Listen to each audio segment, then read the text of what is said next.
আপনারা যারা বিদ্যুৎ বিল দিতেন একটু খেয়াল করে দেখেন তো, আপনাদের বিদ্যুৎ বিলের কর্নারের মধ্যে লেখা থাকতো শেখ হাসিনার উদ্যোগ, ঘরে ঘরে বিদ্যুৎ লেখা থাকতো না?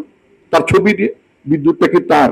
আপনার টাকা দিয়ে আপনি বিদ্যুৎ নেন, তার ছবি দিয়ে, তার বাবার ছবি দিয়ে বলতো যে শেখ হাসিনা উদ্যোগ, ঘরে ঘরে বিদ্যুৎ। এখন কি সেটা আছে? ওই আমলাতন্ত্র, ওই ব্যুরোক্রেসি, ওই সরকারি বিভাগের লোকজন, ওই প্রধানমন্ত্রীকে ছবি টবি টাঙিয়ে টাঙিয়ে ওরকম মানে তারেক রহমান উদ্যোগ, ঘরে ঘরে বিদ্যুৎ, এরকম টাইপের একটা কিছু প্রচারণা চালিয়ে তাকে খুশি করার চেষ্টা হচ্ছিল।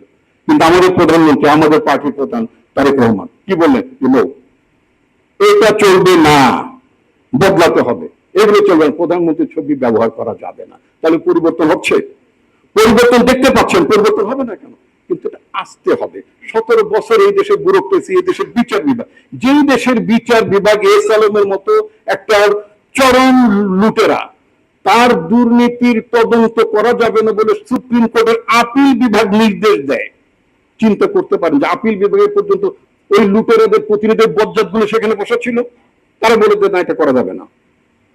তাহলে কোথায় ছিলাম আমরা? পুলিশ ধ্বংস করেছে, ওখানে জানোয়ার তৈরি করেছে শেখ হাসিনা বেনজিরের মতো, আর্মিতে জানোয়ার তৈরি করেছে যে জিয়াউল হাসানের মতো, ওখানে খুন গুণ হতো, আয়না ঘর হতো, এগুলো তো হতো। এই জায়গা থেকে আপনাকে বেরিয়ে আসতে হবে। সমস্ত প্রতিষ্ঠান ধ্বংস করে দিয়েছিল আওয়ামী লীগের শাসনামল।